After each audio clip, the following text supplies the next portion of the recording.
నమస్కారం సామాన్యుడి న్యూస్ కి స్వాగతం. యోగా మన జీవితంలో భాగం కావాలని ముఖ్యమంత్రి చంద్రబాబు అన్నారు. యోగాంధ్రపై ఏర్పాటు చేసిన మీడియా సమావేశంలో సీఎం మాట్లాడారు.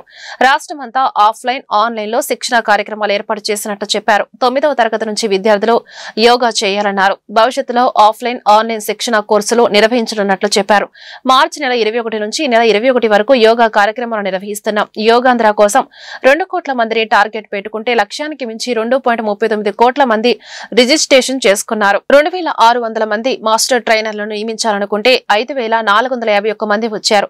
యోగా దినోత్సవం ఘనంగా నిర్వహించుకోవాలి. ఎల్లుండి రాష్ట్రంలో 1.30 లక్షల ప్రాంతాల్లో యోగా కార్యక్రమాలు జరుగుతాయి. ప్రపంచమంతా 8 లక్షల ప్రాంతాల్లో యోగా డేలో పాల్గొంటారని సీఎం చంద్రబాబు తెలిపారు.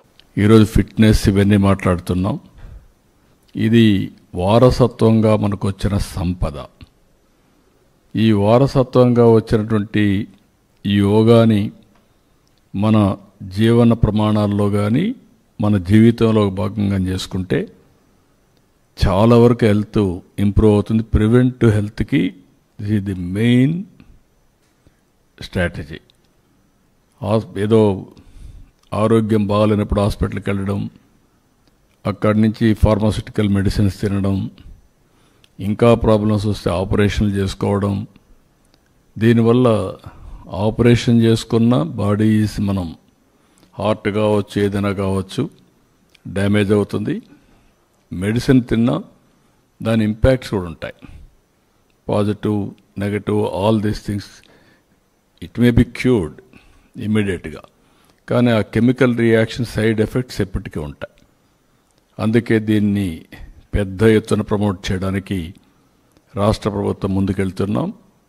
రేపు యోగా డేని సెలబ్రేట్ చేయడమే కాకుండా రాష్ట్రం మొత్తం దీన్ని కంటిన్యూగా ఆఫ్లైన్ ఆన్లైన్ ట్రైనింగ్ ఇచ్చి తద్వారా ఆంధ్రాలో యోగా అనేది మన జీవితంలో ఒక భాగం కావాలనేది నా ఆలోచన.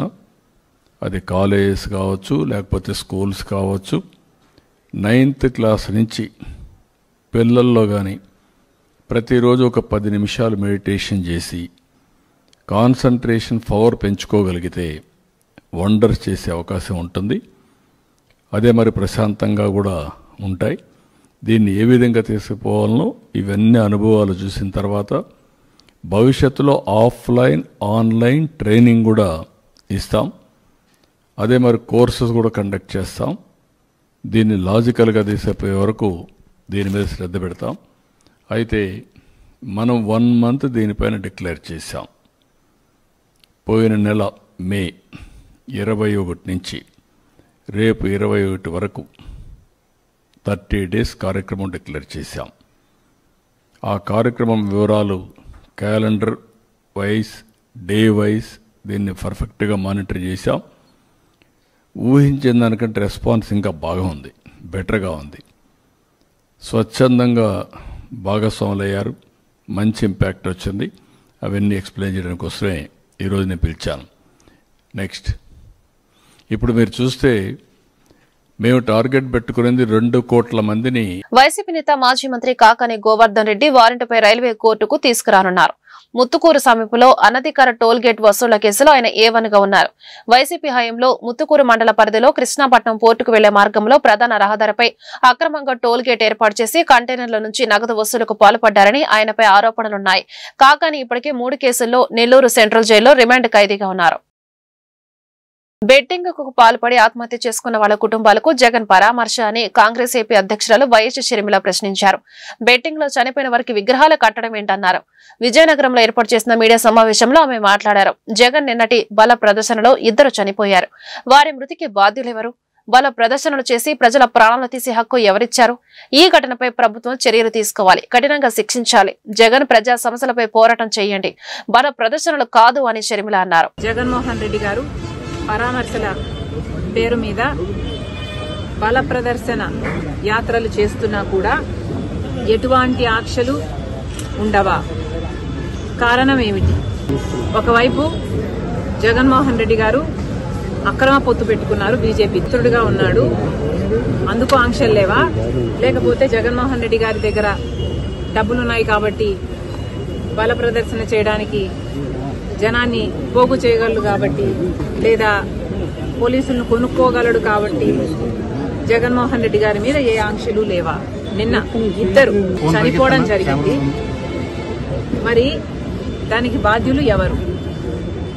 పోలీసులు 100 మందితో జగన్మోహన్ రెడ్డి గారికి అనుమతి ఇస్తే 1000కి పైగానే జనం వచ్చారు. మరి పోలీస్ డిపార్ట్మెంట్ ఇంటెలిజెన్స్ ద్వారా మీకు తెలియలేదా? తర్వాత ఈ జనం వచ్చారా? జగన్మోహన్ రెడ్డి గారికి ఏం చేసినా చెల్లుతుందా? ఇద్దరు ప్రాణాలు తీసినా చెల్లుతుందా? ఏం సమాధానం చెప్తారు? జగన్మోహన్ రెడ్డి గారిని కూడా కాంగ్రెస్ పార్టీ సూటిగా ప్రశ్నిస్తుంది. బెట్టింగ్ లో ఓడిపోయిన వాళ్ళకి విగ్రహాలు కట్టడం ఏమిటి? వాటికి ఒక పార్టీ అధినేతగా జగన్మోహన్ రెడ్డి గారు వెళ్లటం ఏమిటి? సమాజం ఎటుపోతుంది? ఎటు తీసుకువెళ్తున్నారు? ఒక నాయకుడిగా జగన్మోహన్ రెడ్డి గారు ఏం చేయాలి? ప్రజల సమస్యల మీద పోరాటం చేయాలి. ఎన్నికల బెట్టింగ్ కారణంగా సంవత్సరం క్రితం ఆత్మహత్యకు పాల్పడిన నాగమల్లేశ్వరరావు కుటుంబాన్ని పరామర్శ పేరుతో జగన్ యుద్ధానికి వచ్చారని సత్తెనపల్లి ఎమ్మెల్యే కన్నా లక్ష్మీనారాయణ ఆరోపించారు. క్రిమినల్ ఆలోచనతో పల్నాడు ప్రజలను అవమానపరిచేలా ఆయన పైశాచిక ప్రవర్తనతో ఇద్దరు చనిపోయారని విమర్శించారు. వీరిద్దరి మృతికి జగన్ బాధ్యత వహించాలన్నారు. 100కి 100 పాళ్లు నాగమల్లేశ్వరరావు చావుకి జగనే కారణమన్నారు. గుంటూరులో కన్నా లక్ష్మీనారాయణ మీడియాతో మాట్లాడారు.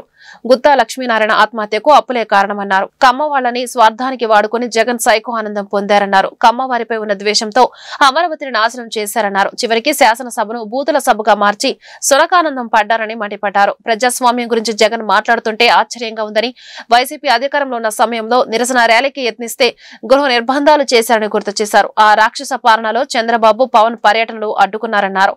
బుధవారం జరిగిన అరాచక ర్యాలీలో చనిపోయిన వారిని జగన్ ఎందుకు పరామర్శించలేదని ప్రశ్నించారు. జగన్ బెదిరింపులకు భయపడేవారే ఎవరూ లేరు అని కన్నా అన్నారు. మొదటి నుంచి కూడా నేను బీజేపీలో రాష్ట్ర అధ్యక్షుడిగా ఉండి కూడా ఈయన ప్రభుత్వం అధికారంలోకి వచ్చిన తర్వాత 4 నెలల్లోనే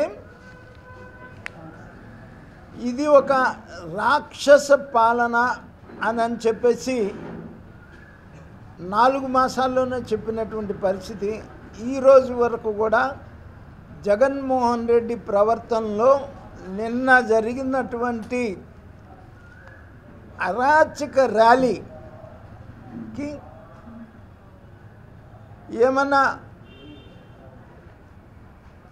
మరి సంబంధం ఉంది కదా? నీ అరాచక పాలనకి ప్రతిపక్షంలో ఉన్నప్పుడు కూడా నీ అరాచక చేష్టలకి ఏమి మార్పేమి నీకు ప్రజలు బుద్ధి చెప్పినా కూడా వచ్చినటువంటి పరిస్థితి కాదు.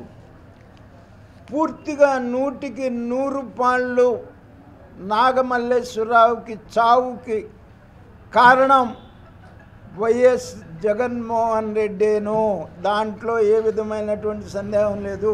నిన్ను నమ్మి బెట్టింగులు పెట్టి బెట్టింగుల్లో ఓడిపోయి వాళ్ళ తండ్రి స్వయంగా కారెక్కించి గుంటూరు పంపించాడు. పోలీస్ హెరాస్మెంట్తో 6వ తారీఖు ఆయన గుంటూరు పంపితే, పోలీస్ హెరాస్మెంట్తో చనిపోతే ఆయన సత్తెనపల్లి నుంచి గుంటూరు వచ్చేటప్పుడు మందు తాగాలి. కానీ ఒక రాత్రి గుంటూరులో పండుకొని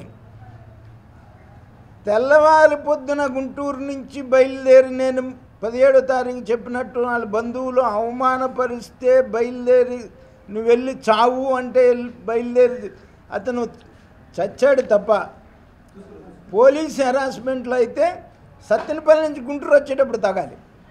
కానీ నీ బంధువుల హెరాస్మెంట్ వల్లనే గుంటూరు నుంచి సత్తెనపల్లి బయలుదేరి వచ్చేటప్పుడు చచ్చిపోయాడు. పైగా అతను మందు తాగింది 6వ తారీఖు. వైసీపీ అధ్యక్షులు మాజీ సీఎం వైఎస్ జగన్ పల్నాడు జిల్లా పర్యటనపై ఎస్పీ శ్రీనివాసరావు కీలక వ్యాఖ్యలు చేశారు. పల్నాడు పర్యటనకు ఆంక్షలతో కూడిన అనుమతులు ఇచ్చామని, కానీ ఆంక్షలకు పూర్తి విరుద్ధంగా కార్యక్రమం జరిగిందని తెలిపారు. పోలీసులపై ప్రజా ప్రతినిధులు అభ్యంతరకరమైన వ్యాఖ్యలు చేసినట్లు పేర్కొన్నారు. ట్రాఫిక్ సమస్యలు కూడా తీవ్రంగా తలెత్తాయని వెల్లడించారు. ప్రజా ప్రతినిధులు సైతం వారి అనుచరులతో తిరిగారని, వైసీపీ ఉల్లంఘనలపై న్యాయ సలహాలతో చట్టపరమైన చర్యలు తీసుకుంటామని స్పష్టం చేశారు. పోలీస్ మీద అభ్యంతరకరమైన వ్యాఖ్యలు చేయటం, పోలీస్ని అసాల్ట్ చేయటము, అలాగే పబ్లిక్ ప్రాపర్టీని డ్యామేజ్ చేయటం జరిగింది.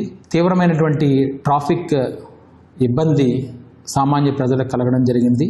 ఎటువంటి డీజేలకు ఒక పర్మిషన్ లేదు, వాటిని కూడా పెట్టడం, అన్నెసరీగా 2 వీలర్ బైక్స్ని తీసుకొచ్చి ట్రాఫిక్ నియంత్రణ ఉల్లంఘిస్తూ వితౌట్ ఎనీ సైలెన్సర్స్ వాళ్ళు ఇష్టం వచ్చినట్టుగా చేయడం జరిగింది. అట్లాగే కొంతమంది ప్రజాప్రతినిధులు అటు ఇటు కూడా వాళ్ళు జనాన్ని వేసుకుని తిరగడము అది చేయడం జరిగింది. ఏవేవైతే వైలేషన్స్ చేస్తున్నారో పూర్తి వైలేషన్స్ అన్నీ కనబడుతున్నాయి దాంట్లో. ఆ వైలేషన్స్ అన్నిటినీ కూడా గమనించి వాటి మీద న్యాయపరమైనటువంటి సలహాలు తీసుకుని చట్టపరంగా ఏమైతే చర్యలు తీసుకోవాలో ఆ చర్యలను వారందరి మీద తీసుకోవడం జరుగుతుంది. వైఎస్ జగన్ గురువారం పాల్నాడులో పర్యటించిన విషయం తెలిసిందే. ఈ క్రమంలో నిబంధనలను ఉల్లంఘించిన వైసీపీ కార్యకర్తలు హల్చల్ చేశారు. రెచ్చగొట్టే వేకలతో ప్లకార్డులు ప్రదర్శించారు. ఆ పార్టీకి చెందిన ఓ కార్యకర్తను పోలీసులు అదుపులోకి తీసుకున్నారు. తాజాగా దీనిపై జగన్ స్పందించారు. వైసీపీ ర్యాలీలో కార్యకర్తల ప్లకార్డులను సమర్థించారు. లా అండ్ ఆర్డర్ సమస్యలు ఎవరు క్రియేట్ చేస్తున్నారు స్వామి? నేను వెళ్తాను, కలుస్తాను, వస్తున్నాను. రైతులను కలిసి వారి సమస్యలను లేవనెత్తాను. ప్రతిపక్ష నాయకుడిగా నేను చేయాల్సిన ధర్మం చేశా. నా కార్యక్రమాలను మీరు అడ్డుకుంటున్నారు. నేను హాజరయ్యే కార్యక్రమాలకు జనాలు వస్తుంటే మీకెందుకు బాధ? మిమ్మల్ని చూడటానికి ఎవరు రావడం లేదంటే మీరు చేసిన పనులు అలా ఉన్నాయి. మా ప్రభుత్వంలో మేం చెప్పిన మాట నిలబెట్టుకున్నాం. ప్రతి ఒక్కరికి మా పైన, మా పార్టీ పైన ప్రేమ ఎక్కువైంది. అందుకే నేను ఎక్కడికి వెళ్ళినా నా అభిమానులు పార్టీ వాళ్ళు వస్తున్నారు. ప్రతి ఒక్కరిపైన అభాండాలు వేయటం అలవాటైంది. నేను వెళ్లేదాకా ఆయన రైతు సమస్యలను ఎందుకు ప్రస్తావించలేదు?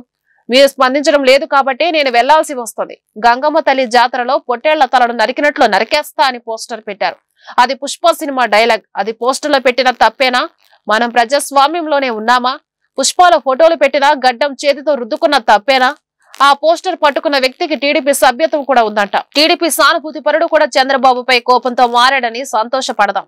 టీడీపీని రప్పా రప్పా కోసేస్తా అని అంటున్నాడని ఆనందపడదాం. పథకాలు ఎగరగొడుతున్నారని కోపం ఉందేమో అని వైఎస్ జగన్ అన్నారు. రప్పా రప్పా నరికేస్తాం. అదే పోస్టరా? అదే సినిమా డైలాగ్ అనుకుంటా స్వామి. Yeah cinema dialogue? Pushpa 2 sir. Pushpa cinema dialogue అది. మరి నువ్వే చెప్తున్నావు స్వామి. అంటే ఇప్పుడు పుష్ప సినిమా డైలాగులు పెట్టినా కూడా తప్పేనా? అసలు డెమోక్రసీలో ఉన్నామా, డెమోక్రసీలో లేమా స్వామి మనం? ఇది నాకు అర్థం కాదన్నా. అంటే పుష్ప సినిమా డైలాగులు పెట్టినా తప్పే, పుష్ప ఫోటోలు పెట్టినా తప్పే, గడ్డం ఇట్టనే తప్పే, గడ్డం ఇట్టనే తప్పే. ఏంది స్వామి ఇది? ఏ ప్రపంచంలో ఉన్నాము? ఇదంతా డెమోక్రసీలో ఉన్నామా, డెమోక్రసీలో లేమా? సార్ ఆ పోస్టర్ పట్టుకున్న అతను కూడా టీడీపీ కుర్రాడు సార్. అంతకుముందు టీడీపీ నాయకుడితో కలిసి దిగిన ఫోటోలు కూడా బయటకు వచ్చాయి. అతను టీడీపీ కార్యకర్త, టీడీపీ సంబంధించిన మెంబర్షిప్ కార్డు కూడా ఉంది అతని. కానీ అతను మీ పార్టీ సంబంధించిన వ్యక్తిగా ఆ మనిషికి టీడీపీతో ఇంత ముందు గతంలో తిరిగిన ఫోటోలు కూడా ఉన్నాయా? మెంబర్షిప్ కూడా ఉంది సార్. మెంబర్షిప్ కూడా ఉంది సార్. ఆ టీడీపీ సభ్యుడు కూడా మెంబర్షిప్ కూడా ఉన్నాడా? అంటే దాంతో వీళ్ళే పెట్టించినారా? పెదకూరపాడు నియోజకవర్గం సార్. ఓ టీడీపీ సభ్యత్వం కూడా ఉందా మరి? మనది బాగా చూడండి అబ్బా. అయితే సభ్యత్వం కూడా ఉందంట. మళ్ళీ ఏదైతే నేం లే పాపం లే పాపం. మనం అయినా కానీ ఏదో మారినాడు అనుకుందాంలే, సంతోషపడదాం. సార్ ఇందాక మీరు ఒక జీవో ఎక్స్ప్లెయిన్ చేశారు. టీడీపీ సింపథైజర్ కూడా చంద్రబాబు నాయుడు మీద కోపంతో మారినాడు అని చెప్పి సంతోషపడదాం.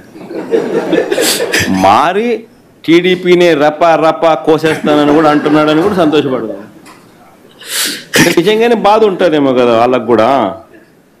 అన్ని పథకాలు ఎగరగొడతా ఉన్నాడు, అన్ని అబద్ధాలు అయిపోయినాయి, ఫీజు రీయింబర్స్మెంట్ లేవు, ఆరోగ్యశ్రీ లేదు, రైతులకు పెట్టుబడి సహాయం రావడం లేదు, పెట్టుబడి గిట్టుబాటు ధరలు రావడం లేదు, మరో పక్క అబద్ధాలు మోసాలతో సూపర్ 6లు లేవు, సూపర్ 7లు లేవు. మరి ఆయన బతుకులు చిన్నాభిన్నం అయిపోయిన పరిస్థితుల్లో ఆయనలో మార్పు వచ్చిందేమో. వచ్చి ఆయన కూడా టీడీపీ యాక్టివ్ మెంబర్ అయినా కూడా వైసీపీలోకి తాను చేరి టీడీపీ వాళ్ళ ఫోటోను, టీడీపీ వాళ్ళ మీద ఆయన ఆక్రోశం చూపిస్తూ ఏమన్నాడు? ఏ జాతరలో? గంగమ్మ జాతరలో పొట్టేళ్ళు తలలు నరికినట్టు రపా అని నరుకుతానని చెప్పి ఆయన అంటానంటే దాని అర్థమైంది. మరి చంద్రబాబు నాయుడు అనే వ్యక్తి ఇంత మోసం చేస్తూ ఉన్నాడు కాబట్టి ప్రజలు అంత కోపాన్ని చూపిస్తూ ఉన్నారు. అందులో వాళ్ళ కార్యకర్తనే వాళ్ళ నుంచి మారి వైసీపీలోకి వైసీపీ కార్యక్రమంలో పాలు పంచుకొని మన అభిమానస్తుడై నెక్స్ట్ టీడీపీ ప్రభుత్వంలో టీడీపీ వాళ్ళను రపా ఏం జాతరలోది? గంగమ్మ జాతరలో ఏం పొట్టేలు తల నరికినట్ట రప్ప రప్ప నరుకుతాను, మంచిది కదా. తిరుమలలో భక్తులను ఒక ప్రాంతం నుంచి మరో ప్రాంతానికి చేరవేసేందుకు ఏపీఎస్ఆర్టీసీ బస్సుల ద్వారా ఉచిత సర్వీసులను అందుబాటులోకి తీసుకొచ్చినట్లు తిరుమల తిరుపతి దేవస్థానం అదనపు ఈవోసీ హెచ్ వెంకయ్య చౌదరి తెలిపారు. తిరుమలలోని అశ్విని ఆసుపత్రి సర్కిల్ వద్ద గురువారం ఆయన జెండా ఊపి బస్సులను ప్రారంభించారు. ఈ సందర్భంగా వెంకయ్య చౌదరి మాట్లాడుతూ తిరుమలలో భక్తుల నుంచి ప్రైవేటు వాహనాల వారు అధికంగా డబ్బులు వసూలు చేయడాన్ని అరికట్టేందుకు, కాలుష్యాన్ని నియంత్రించేందుకు బస్సులను ఉచితంగా తిప్పాలని ఏపీఎస్ఆర్టీసీని కోరినట్లు తెలిపారు. సానుకూలంగా స్పందించిన ఆర్టీసీ యాజమాన్యం తిరుమలలో బస్సులను ఉచితంగా నడిపేందుకు ముందుకు రావడం హర్షించదగ్గ విషయమన్నారు. ఇందుకు ఆర్టీసీ యాజమాన్యానికి కృతజ్ఞతలు తెలిపారు. ఏపీఎస్ఆర్టీసీ వాళ్ళు 20 బస్సుల్ని, ఎలక్ట్రానిక్ వెహికల్ బస్సెస్ ని తిరుమల తిరుపతిలో రెగ్యులర్ గా రన్ చేసే వెహికల్ ని తిరుమల లోపల కూడా రన్ చేయడానికి డిసైడ్ అయ్యారు. దీనివల్ల మనకి తిరుమల లోపల ఇంటర్నల్ గా దాదాపు 80 ట్రిప్పులు రెగ్యులర్ గా అడిషనల్ గా యాడ్ అవుతాయి. తిరుమల బస్సులు మీ అందరికీ తెలుసు, భక్తుల ప్రయోజనాల కోసం ఉచితంగా రన్ చేస్తాం. ఏపీఎస్ఆర్టీసీ రన్ చేసే వాటి వల్ల కూడా ఫ్రీ ఆఫ్ కాస్ట్ తోటి చేయటం వల్ల అడిషనల్ గా టైం 8 నిమిషాలు కూడా వెయిట్ చేయకుండా 5 to 6 మినిట్స్లో భక్తులకి ఉచిత బస్సు, అది టీటీడీ బస్ అయినా కావచ్చు లేకపోతే ఏపీఎస్ఆర్టీసీ బస్ అయినా కావచ్చు, అది అదనంగా వాళ్ళకి ఫెసిలిటీ ఎక్స్టెండ్ చేయడం జరిగింది. మొత్తం తిరుమలలో కూడా పిలిగ్రిమ్స్ ఒక ప్లేస్ నుంచి ఇంకొక ప్లేస్కి ఎక్కడికి వెళ్ళాలా కానీ వాళ్ళకి ఇబ్బంది లేకుండా ఉంటుంది. ఏపీఎస్ఆర్టీసీ వాళ్ళకి స్పెషల్ గా భావి భారత ప్రధానిగా రాహుల్ గాంధీని చూడాలని ప్రజలందరూ కోరుకుంటున్నారని గుంటూరు డీసీసీ అధ్యక్షులు చిలక విజయ్ కుమార్ తెలిపారు. దేశం ప్రమాదంలో ఉన్నప్పుడు ప్రతిసారి రాహుల్ గాంధీ అమూల్యమైన సలహాలు అందిస్తే బీజేపీ అవహేళన చేసిందని మండిపడ్డారు. దేశ సంపదను రిలయన్స్ ఆదానికి ఎన్డీఏ ప్రభుత్వం దోచిపెడుతోందని ఆరోపించారు. గుంటూరు జిల్లా కాంగ్రెస్ పార్టీ కార్యాలయంలో గురువారం రాహుల్ గాంధీ జన్మదిన వేడుకలు ఘనంగా జరిగాయి. ఈ సందర్భంగా ఏర్పాటు చేసిన బర్త్డే కేక్ ను కాంగ్రెస్ నేతలతో కలిసి ఆయన కట్ చేశారు. ఈ మేరకు మాజీ ఎమ్మెల్యే లింగంశెట్టి ఈశ్వరరావుతో కలిసి చిలక విజయ్ కుమార్ మీడియాతో మాట్లాడారు. రాహుల్ గాంధీకి జన్మదిన శుభాకాంక్షలు తెలిపారు. రానున్న కాలం కాంగ్రెస్ దేనని స్పష్టం చేశారు. పెద్ద నోట్ల రద్దు ఒక స్కామ్ అని, భారత్ పాక్ యుద్ధం కూడా ఒక డ్రామా అని మండిపడ్డారు. ముఖ్యంగా చూసుకుంటా ఉంటే ఒక సమస్య మీద పోరాడితే పలానా సమస్య మీద పలానా వ్యక్తి పోరాడాడు, అది ఒక అద్భుతం అని చెప్పుకోవచ్చు. కానీ గత 11 సంవత్సరాల బీజేపీ ప్రభుత్వ పాలనలో ఈ దేశంలో ఏం జరుగుతూ ఉందో మనమందరం చూస్తూనే ఉన్నాం. మనం ఏ రంగాల్లో ఉన్నా, మీడియాలో ఉన్నా, రాజకీయాల్లో ఉన్నా, వ్యాపారాల్లో ఉన్నా, విద్యా వ్యవస్థలో ఉన్నా, ఏ రంగాల్లో ఉన్నా కూడా ప్రతి వ్యక్తి ఈ దేశంలో ఏం జరుగుతూ ఉందో గమనిస్తూ ఉన్నాడు. ముఖ్యంగా చూసుకుంటే రాహుల్ గాంధీ గారు లేవనెత్తిన ప్రతి ప్రశ్నని బీజేపీ ముందు అవహేళన చేసింది. వారికి ఉన్నటువంటి శక్తియుక్తులతో, వారి దగ్గర ఉన్నటువంటి ధనంతో, వారి దగ్గర ఉన్నటువంటి రాజ్యాంగబద్ధమైనటువంటి వ్యవస్థలను వారి గుప్పెట పెట్టుకొని రాహుల్ గాంధీ గారు ఏ ప్రశ్న అయితే ఈ దేశంలో లేవనెత్తుతాడో ఆ ప్రశ్నను ముందు ప్రజల్లోకి రానివ్వకుండా అవహేళన చేసింది. కానీ చివరికి రాహుల్ గాంధీ గారు చెప్పిందే ఈ దేశం నిజమని ఒప్పుకుంది. దానికి అనేక రకాల ఉదాహరణలు ఉన్నాయి. మచ్చుకు ఒక 2-3 మీకు ఒకసారి గుర్తు చేస్తాను. కరోనా అనే మహమ్మారి ప్రపంచంలో విచ్చలవిడి స్వైర విహారం చేస్తూ ఉంది. దానివల్ల ప్రజల ప్రాణాలు కోల్పోతూ ఉన్నాయి, వారి ఆర్థిక స్థితిగతులు పాడవుతూ ఉన్నాయి.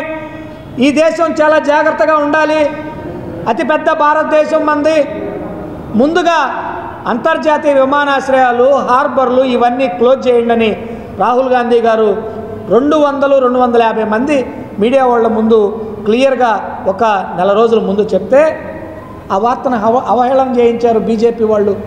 వాళ్ళకున్న ఐటీ సెల్ బలంతో చాలా పేపర్లో, న్యూస్ ఛానల్లో వాటిని రానివ్వలేదు, వాళ్ళని భయపెట్టి. చివరికి ఏం జరిగింది? అతి పవిత్రమని చెప్పే గంగా నదిలో శవాలు కుప్పలు తేలితే దిక్కులేదు. ఈ దేశంలో శవాల కుప్పలు తేలితే దిక్కులేదు. రాహుల్ గాంధీ గారు ముందే చెప్పాడు, ఆ రోజు అవహేళన చేశారే, చివరికి అదే జరిగింది కదా. పెద్ద నోట్ల రద్దు ఒక పెద్ద భారీ స్కామ్. ఈ ప్రపంచ చరిత్రలోనే బీజేపీ ఈ భారతదేశంలో శుభాకాంక్షలు తెలియపరుస్తూ వారు దేశ ప్రధాని కావాలని చెప్పే కోరిక మా అందరికీ ఉంది. వారు అవుతారని చెప్పేది నమ్మకం, విశ్వాసం మాకుంది. వారు అవుతే కానీ ఈ దేశాన్ని ప్రజాస్వామ్యం, సోషలిజం, సెక్యులరిజం సిద్ధాంతంతో దేశంలో ఉండదు. కాంగ్రెస్ పార్టీ ప్రజాస్వామ్యం, సోషలిజం, సెక్యులరిజం సిద్ధాంతంతో ఏర్పడిన పార్టీ. ఆ పార్టీ దేశాన్ని అనేక సంవత్సరాలు పరిపాలించి అనేక రంగాల్లో డెవలప్ చేసి పంచవర్ష ప్రణాళిక ద్వారా నెహ్రూ గారు కానీ, మరి ఇరిగేషన్ కానీ, ఎలక్ట్రిసిటీ కానీ, వైద్యం కానీ, విద్య కానీ అనేక రకాలుగా అన్ని రంగాల్లో ఒక స్థితి తీసుకొచ్చింది కాంగ్రెస్ పార్టీ. ఇవాళ పాలకులు చేసింది లేదు, ప్రగల్భాలు ఎక్కువైంది. అదేవిధంగా ప్రపంచ శాంతి కోసం చెప్పని నెహ్రూ గారు 4 దేశాలతో కలిసి అలీనోద్యమాన్ని పెట్టారు. ఇందిరాగాంధీ గారు వచ్చిన తర్వాత 130 దేశాలని మన దేశంలో కూర్చోబెట్టి ఇరాన్, ఇరాక్ ఇద్దరు తన్నుకున్నా కూడా మన దేశానికి వచ్చేవారు ఇద్దరు కూర్చున్నారు. ఆ విధంగా యుద్ధం రాకుండా ప్రపంచ శాంతి కోసం ఎప్పటికప్పుడు అలర్ట్గా ఉండి భారతదేశం ఓ పెద్దన్న పాత్ర ప్రపంచాన్ని పోషించేది. అలాంటి పాత్ర ఇవాళ లేదు. ఎవడు కూడా ప్రపంచంలో కూడా ఉన్నారు. అమెరికా కూడా ఏమాట తెలియదు, మోడీ ఏం చేస్తాడో తెలియదు, సింధూరు అంటాడు, అరగంటకు మాట్లాడతాడు. అయోమయంగా ఇవాళ ప్రపంచాన్ని కూడా ఉంచిన విషయం మనకు తెలుసు. ఇందిరాగాంధీ గారు రోజున మరి పాకిస్తాన్ మీద మరి జరుగుతున్న బంగ్లాదేశ్లో జరుగుతున్న కార్యక్రమాలు, గాంధీ చౌక్ మన దేశాన్ని రావటం, వాళ్ళందరూ తీసుకునే శక్తి పాకిస్తాన్ లేకపోవటం, అప్పుడు వారు ప్రకటించి ప్రపంచ దేశాలు చెప్పి వారు ప్రకటించింది. బంగ్లాదేశ్ వేరు చేసింది. పాకిస్తాన్ లాహోర్ దాకా పోయింది. ఆక్రమించుకుంటాం, వాళ్ళకి తిండి పెట్టాలి మనం, ఎందుకని వదిలేసింది. ఆ విధంగా భిక్ష ఇచ్చాం మనం పాకిస్తాన్కి. ఆ రోజున ఇందిరాగాంధీ భిక్ష ఇచ్చే పాకిస్తాన్ ఉంది. అలాంటి భిక్ష పాకిస్తాన్తో ఏదో పోరాడాను, ఏదో సింధూరు అని చెప్పి ఊరి ప్రగల్భాలతో దానికి పెద్ద ఎత్తున ప్రచారం, ఊరేగింపులు, దీపాలు పట్టుకు అంతా అయోమయంగా ఉంది. కాంగ్రెస్ పార్టీ చేసింది ఈ దేశానికి కానీ ప్రపంచానికి కానీ మరులేని నెహ్రూ కుటుంబం కానీ, నెహ్రూ గారు కానీ, ఇందిరాగాంధీ గారు కానీ, రాజీవ్ గాంధీ గారని ప్రాణత్యాగం చేశారు. కార్యక్రమానికి అనగా భావి భారత ప్రధాని రాహుల్ గాంధీ గారి 54వ పుట్టినరోజు సందర్భంగా ఇచ్చేసినటువంటి పెద్దలందరికీ నమస్కారం. భారతదేశం ఇప్పుడు ఎదుర్కొంటున్నటువంటి సవాళ్ళు అన్నీ కూడా మనకు తెలిసినటువంటి విషయమే. భారతదేశం యొక్క ప్రజాస్వామ్య పరిరక్షణ కోసం, రాజ్యాంగ పరిరక్షణ కోసం రాహుల్ గాంధీ గారు చేస్తున్నటువంటి కృషి మనందరికీ తెలిసిందే. భారత్ జోడో యాత్ర స్టార్ట్ చేసి 4000 కిలోమీటర్ల పైగా కాశ్మీర్ నుంచి కన్యాకుమారి వరకు పాదయాత్ర చేసి భారతదేశంలో ఉన్నటువంటి భిన్న వర్గాల ప్రజలు ఎదుర్కొంటున్నటువంటి సమస్యల్ని మన దృష్టికి తీసుకొని వచ్చారు. ఆ కుటుంబం ఎంతో త్యాగనిరత కలిగినటువంటి కుటుంబం. జవహర్లాల్ నెహ్రూ గారే కాదు, వారికన్నా ముందు మోతీలాల్ నెహ్రూ గారి దగ్గర నుంచి స్వాతంత్ర సమర పోరాటంలో పాల్గొని మరి వారి తండ్రి రాజీవ్ కూటమి ప్రభుత్వం క్వారీ భూముల్లో వడ్డెరలకు సముచిత స్థానం కల్పించిందని ఆంధ్రప్రదేశ్ వడ్డెర వెల్ఫేర్ డెవలప్మెంట్ కార్పొరేషన్ చైర్మన్ మల్లె ఈశ్వరరావు తెలిపారు. క్వారీ భూముల్లో సొసైటీలకు ప్రాధాన్యత కల్పించినందుకు రుణపడి ఉన్నామని చెప్పారు. వడ్డెర కులాన్ని గుర్తించేది తెలుగుదేశం పార్టీ అని స్పష్టం చేశారు. గుంటూరు వడ్డెర కార్పొరేషన్ కార్యాలయంలో ఏర్పాటు చేసిన మీడియా సమావేశంలో ఆయన మాట్లాడుతూ బీసీల పక్షపాతైన చంద్రబాబు నాయుడు తొలుత వడ్డెర ఫెడరేషన్ ఏర్పాటు చేసి కార్పొరేషన్ గా మార్చారని గుర్తు చేశారు. సాధికార కమిటీల ద్వారా బలహీన వర్గాల అభ్యున్నతికి కృషి చేస్తున్నామని వివరించారు. జగన్ పాలనలో కులవృత్తులు నిర్వీర్యం అయ్యాయని ఆరోపించారు. తల్లికి వందనం కార్యక్రమంపై వైసీపీ బురద జల్లుతోందని మండిపడ్డారు. వడ్డెర సంక్షేమం అభివృద్ధి లక్ష్యంగా చంద్రబాబు పాలన సాగిస్తున్నారని వెల్లడించారు. ఈ కార్యక్రమంలో బీసీ నాయకులు చంద్రగిరి బాబు, గోగుల రామలక్ష్మణుడు పాల్గొన్నారు. మీడియా మిత్రులు నమస్కారాలు తెలియజేస్తున్నాం. ఈరోజు ఆంధ్రప్రదేశ్ వడ్డెర కార్పొరేషన్ కార్యాలయంలో మీడియా సమావేశం నిర్వహించడం ముఖ్య ఉద్దేశం గౌరవనీయులు ఆంధ్రప్రదేశ్ ముఖ్యమంత్రి వర్యులు మాన్యశ్రీ నారా చంద్రబాబు నాయుడు గారు, మరి ఉప ముఖ్యమంత్రి వర్యులు కొనిదెల పవన్ కళ్యాణ్ గారు, మా యువ అధినేత నారా లోకేష్ గారి యొక్క సహకారంతో ఆంధ్రప్రదేశ్ వడ్డెర కార్పొరేషన్ చైర్మన్ గా నాకు పదవీ బాధ్యతలు అప్పగించినటువంటి గౌరవ ముఖ్యమంత్రి వర్యులకు, కూటమి ప్రభుత్వానికి, ఇక్కడ ఉన్నటువంటి పార్లమెంట్ సభ్యులు కేంద్ర మంత్రివర్యులు పెమ్మసాని చంద్రశేఖర్ గారికి, పశ్చిమ నియోజకవర్గ శాసనసభ్యులు గల్లా మాధవి గారికి, ఇతర శాసనసభ్యులందరికీ, శాసన మండలి సభ్యులకు, నా సహచర చైర్మన్లందరికీ కూడా హృదయపూర్వక ధన్యవాదాలు, కృతజ్ఞతలు తెలియజేస్తున్నాను. ముఖ్యంగా బడుగు బలహీన వర్గాలలో నిరంతరము శ్రమిస్తున్నటువంటి కమ్యూనిటీ మా వడ్డెర కమ్యూనిటీ. క్వారీ వృత్తులలో మరి రోడ్ల పనుల్లో కూడా ఎదుర్కొంటూ శ్రమ జీవనాన్ని ఆధారం చేసుకుని శ్రమిస్తున్నటువంటి కమ్యూనిటీ జాతి ఒడ్డెర జాతి. మరి ఇలాంటి కష్టజీవులైన ఒడ్డెర్లను గుర్తించినటువంటి చరిత్ర కలిగిన ఏకైక నాయకుడు మన యుగ పురుషుడు స్వర్గీయ నందమూరి తారక రామారావు గారు. రామారావు గారు 83లో పార్టీ పెట్టిన తదుపరి నిజంగా బీసీలకు ఒక రాజ్యాధికారం వచ్చింది. ఈరోజు ఎన్నో బీసీ కులాలు రాజ్యాధికారంగా సంక్షేమ పరంగా ఉన్నారు అంటే దానికి ఒక పునాది వేసినటువంటి ఆ మహానాయకుడు ఎన్టీ రామారావు గారు. వారి యొక్క ఆశయాలను, వారి సిద్ధాంతాలను, అలాగే ఆంధ్రప్రదేశ్ రాష్ట్ర ప్రజానికానికి, యావత్తు తెలుగు ప్రజల కొరకు సంక్షేమం, అభివృద్ధి రెండు కళ్ళుగా మరి తెలుగుదేశం పార్టీకి ఒక ఉన్నతమైనటువంటి కీర్తి తెచ్చినటువంటి గొప్ప నాయకుడు నారా చంద్రబాబు నాయుడు గారు. బాబు గారు అంటేనే అభివృద్ధి, బాబు గారు అంటేనే సంక్షేమం. ఎందుకంటే రాష్ట్ర విభజన తర్వాత భయంకరంగా ఎక్కడా కూడా ఆంధ్రప్రదేశ్ అని చెప్పుకోవడానికి లేని పరిస్థితుల్లో రాష్ట్రం విడిపోయింది. అలాంటి రాష్ట్రాన్ని ఒక ఘాట్లో పెట్టి రాజధాని నిర్మాణం చేసి తెలుగు ప్రజల ఆత్మ గౌరవాన్ని యావత్తు భారతదేశంలో కుట్రలు కుతంత్రాలు గత ప్రభుత్వ నైజం అయితే సంక్షేమం, అభివృద్ధి నేటి కూటమి ప్రభుత్వ నైజం అని ఎమ్మెల్యే మహమ్మద్ నజీర్ అన్నారు. గుంటూరు తూర్పు నియోజకవర్గంలోని శ్రీనగర్ ప్రాంతంలో పలు అభివృద్ధి కార్యక్రమాలకు శంకుస్థాపన చేశారు. ఈ కార్యక్రమంలో నగర mayor Kovelamudi Ravindra, deputy mayor Shaik Sajila, స్థానిక కూటమి నాయకులు పాల్గొన్నారు. ఈ సందర్భంగా ఎమ్మెల్యే మీడియాతో మాట్లాడుతూ ఆంధ్రప్రదేశ్ లో రాష్ట్రంలో శవ రాజకీయాలు చేస్తున్న జగన్మోహన్ రెడ్డిని చూసి ప్రజలు చీదరించుకుంటున్నారని అన్నారు. చంద్రబాబు నాయకత్వంలో గుంటూరు నగరంలోని ప్రతి వాడవాడలో అభివృద్ధి పరిగెడుతోందని అన్నారు. శానిటేషన్, డ్రైనేజీ నిర్మాణాన్ని మెరుగుపరుచుకుంటూ అభివృద్ధి ప్రణాళికను సిద్ధం చేసుకుని కూటమి ప్రభుత్వం ముందుకు వెళ్తోందని అన్నారు. గత ప్రభుత్వ హయాంలో శ్రీనగర్ ప్రాంతం అభివృద్ధిని గాలికి వదిలేశారని, కూటమి ప్రభుత్వం ఈ ప్రాంతాన్ని 25 కోట్ల రూపాయల వ్యయంతో అభివృద్ధి చేస్తున్నామని చెప్పారు. స్థానిక సంస్థలను బలోపేతం చేసే విధంగా వాటి నిధులను వాటికే వినియోగించే విధంగా ముఖ్యమంత్రి తీసుకున్న నిర్ణయంలో భాగంగా నగరంలోని వాడవాడను అభివృద్ధి చేస్తున్నామని చెప్పారు. పెరిగిన పరిపాలనతో పాటు ప్రజలకు కావలసిన మౌలిక వసతులను ఏర్పాటు చేయడంలో కూటమి ప్రభుత్వం ఉందని చెప్పారు. ప్రజాక్షేత్రంలో ఉంటూ ప్రజలకు కావలసిన మెరుగైన సేవలు చేస్తూ ముందుకు సాగుతామని అన్నారు. గత ప్రభుత్వం నైజం అయితే అభివృద్ధి, సంక్షేమం ఈ రోజు కూటమి ప్రభుత్వం యొక్క ఆలోచన విధానం మీరందరూ కూడా చూసుంటారు. నిన్న వైఎస్ఆర్సీపీ రాష్ట్ర అధ్యక్షుడు జగన్మోహన్ రెడ్డి గారి పర్యటనలో ఇద్దరు తన పార్టీకి సంబంధించినటువంటి కార్యకర్తలు పర్మిషన్ లేకుండా రౌడీ మూకలు వేసుకొని హడావిడి చేస్తూ నిన్న ఆయన చేసినటువంటి శవ రాజకీయాలు మనందరం కూడా చూస్తూ ఉన్నాం. రాష్ట్రంలో ప్రజలు కూడా చీదరించుకుంటున్నటువంటి పరిస్థితులు ఉన్నాయి. ఎందుకంటే ఒకవైపు రాష్ట్రం అభివృద్ధి పదంలో ముందుకు నడుస్తూ ఉంది. ఆ ప్రాంతం ఈ ప్రాంతం అని కాదు, చంద్రబాబు నాయుడు గారి నాయకత్వంలో కూటమి ప్రభుత్వంలో ప్రతి వాడవాడల్లో కూడా అభివృద్ధి పరిగెత్తుతున్నటువంటి పరిస్థితులు ఉన్నాయి.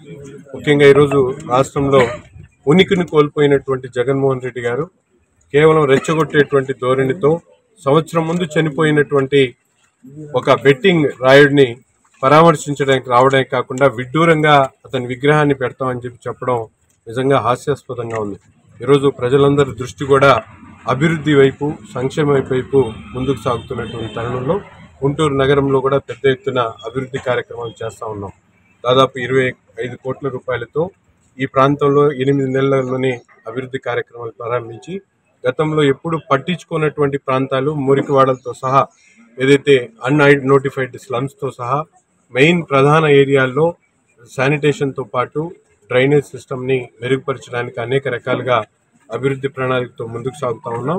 మెరుగైనటువంటి పరిపాలనతో పాటు ప్రజలకు కావాల్సినటువంటి ప్రతి ఒక్క కార్యక్రమాన్ని దృష్టిలో పెట్టుకొని తప్పకుండా నిధుల కొరత లేకుండా గౌరవ ముఖ్యమంత్రి గారు తీసుకున్నటువంటి నిర్ణయం ఏదైతే స్థానిక సంస్థలను మరింత బలోపేతం చేసేటువంటి దిశగా వాటికి సంబంధించినటువంటి నిధుల్ని వాటికే ఉపయోగించేటువంటి విధంగా ముఖ్యమంత్రి గారు తీసుకున్నటువంటి నిర్ణయంలో భాగంగా ఈరోజు గుంటూరు నగరంలో ప్రతి వాడవాడ కూడా అభివృద్ధి పరిగెత్తా ఉంది. తప్పకుండా మేము కూడా బాధ్యతంగా కూటమి నాయకత్వం మొత్తం కూడా ప్రజాక్షేత్రంలో ఉండి ప్రజలకు కావాల్సినటువంటి మౌలిక సదుపాయాలు. ఓటమి నుంచి వైసీపీ నేతలు ఇంకా పాఠం నేర్చుకోలేదని, ఎందుకు ఓడిపోయామనే పరిశీలన కూడా చేసుకోలేదని ఏపీ మంత్రి పయ్యావుల కేశవ్ అన్నారు. వైఎస్ జగన్ పల్నాడు పర్యటన అంశంపై మంత్రి మీడియాతో మాట్లాడారు. నక్సలైట్లను చూసి కలబడి నిలబెట్టిన నాయకుడు చంద్రబాబు. రౌడీలను సమీకరించి రాష్ట్రాన్ని భయపెట్టాలనుకుంటున్నారా జగన్? పోలీస్ వ్యవస్థను ఉపయోగించి గతంలో అరాచకం చేశారు. అందుకే గతంలో జరిగిన అరాచకాలను ప్రజలు రపారపా నరికారు. ప్రభుత్వంపై కాదు ప్రజలపైనే వైసీపీ తిరుగుబాటు ప్రకటించిందన్నారు. రప్పా అని ఎవరిని నరుకుతారు? ప్రజలనా? ఏడాది కిందట చనిపోయిన వ్యక్తి కుటుంబానికి ఇప్పుడు పరామర్శ పర్యటనలో ఇద్దరు చనిపోతే పరామర్శించలేదే అని నిలదీశారు. సొంత బాబాయి కుటుంబాన్ని జగన్ ఎందుకు పరామర్శించలేదని పయ్యేవులో ప్రశ్నించారు. మీ గవర్నమెంట్ లో మీరున్నటువంటి టైంలో మీరు పెట్టినటువంటి కేసులే కదా. ఏం మెసేజ్ ఇచ్చారు సమాజానికి? దాని తర్వాత పొదిల్లో రైతుల పేరు చెప్పి మీరు చేసినటువంటి అరాచకం ఏంటి? మహిళల మీద మీరు సృష్టించినటువంటి తీవ్రమైనటువంటి దాడులు ఏ రకంగా ఉన్నాయి? ఇక నిన్నటికి నిన్న నాగమల్లేశ్వరరావు గారి పేరు మీద చనిపోయిన సంవత్సరం తర్వాత విగ్రహ ప్రతిష్ఠ కోసం మీరు ఏదో కనీసం బండాపి నిలబడి వాళ్ళ పరిస్థితి ఏందని పలకరించావా? కర్కశ హృదయం మీది. ఒక్క సెకండ్ కూడా ఎవరు మీ వాళ్ళు ఆపలా. అతను కింద పడితే ఎత్తి అతను ఆడ రోడ్ డివైడర్ మీద పడేసి వెళ్ళిపోయారు. మళ్ళీ మా ప్రభుత్వం అతను 108 సర్వీసెస్ పంపించి హాస్పిటల్కి చేర్చింది, కానీ ప్రాణం పోయింది. ఇద్దరు ప్రాణం పోతే కనీసం వాళ్ళని ఏంటి అనేటువంటి పరామర్శించేటువంటి ఓపిక లేదు. కానీ సంవత్సర క్రితం చనిపోయినటువంటి అదేంటి మళ్ళీ మా పాపం అంట. పోలీసులు బెదిరించారంట. ఎవరయ్యా గవర్నమెంట్లో ఉన్నది ఆ రోజున? ఎఫ్ఐఆర్ పెట్టిన రోజున గవర్నమెంట్లో ఉన్నది ఎవరు? జగన్మోహన్ రెడ్డి గారు. ద ఎఫ్ఐఆర్ కాపీ ఇది. 5 జగన్మోహన్ రెడ్డి గారే ఆపద్ధర్మ ముఖ్యమంత్రి. కౌంటింగ్ రోజు, కౌంటింగ్ తర్వాత రోజు జరిగినటువంటి సంఘటనలు ఇవన్నీ కూడా. బెట్టింగ్ కట్టాడు, బెట్టింగ్లో డబ్బులు ఊర్లో వాళ్ళందరూ వచ్చి ఆయన మీద తిరుగుబాటు ఏదో చేస్తే ఒకరు మీద ఒకరు పోయి పోలీస్ స్టేషన్లో కంప్లైంట్లు ఇచ్చుకున్నారు. మీ ప్రభుత్వంలో నువ్వు ముఖ్యమంత్రిగా ఉండగా జరిగినటువంటి సంఘటనలకి మేం బాధ్యులమా? మాకేం సంబంధం? నీకు అంత సంవత్సరం తర్వాత విగ్రహాన్ని పెట్టి ప్రేమను కనపరుస్తూ ఉన్నావు. మరి సొంత బాబాయ్ కుటుంబాన్ని పరామర్శించలేకపోయావు. 5 ఏళ్ళు 6 ఏళ్ళు అయిపోయినా. బాబాయ్కి కూడా ఓ విగ్రహాన్ని పెట్టించుండొచ్చు కదా. విగ్రహాల పేరుతో పర్యటనలు చేసినటువంటి చరిత్ర మనకు ఉంది కదా. ఈ రాష్ట్రం మొత్తం మీద విగ్రహాలు పెట్టే పేరుతో రాజకీయం చేసినటువంటి చరిత్ర మనకున్నప్పుడు మరి ఆ సొంత బాసింది ఆయనకు కూడా విగ్రహాన్ని పెట్టి ఉండాల్సింది. మీ ఆలోచనల్ని ఆ వేదిక ద్వారా ప్రజలతో పంచుకో ఉండాల్సింది. మీ బాబాయ్ పట్ల, బాబాయ్ కుటుంబం పట్ల, ఆ సంఘటన పట్ల మీ అనుభవాలు ఏంటి, మీ ఆలోచనలు ఏంటి అని. ఈరోజు ఈ వార్తలు ఇంతటితో సమాప్తం. నమస్కారం.